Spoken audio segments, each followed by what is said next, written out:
Ассалаумағалейкум қазақ елі. Бүгін бір жұмыспен Алла Тағаланың автоцинына барғам.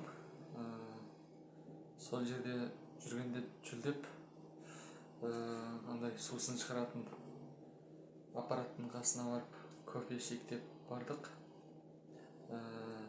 Сонымен 5 теңгелік кофені басып, одан кейін QR кодын сканерлеп, стаканды астына қойып кофе шығарайық десек, азғантай ғана су шықты да тоқта қалды.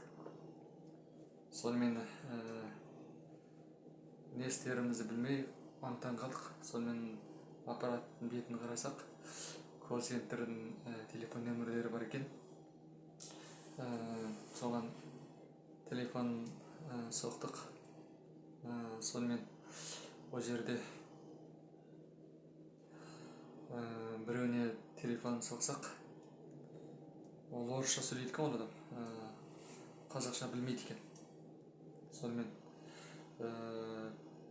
мен де орысшаны жақсы түсінбей, сонымен қысқасы болмаған тағы бір нөмір бар, соған телефон соқ деді. Сонымен оның екінші нөмірге телефон соқтым.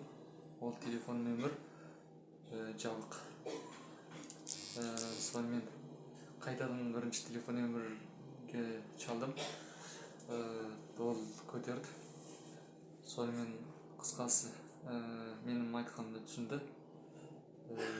Сонымен ол маған 5 теңгені қайтаратын болды. Жарайды деп, сонымен телефонды үздік.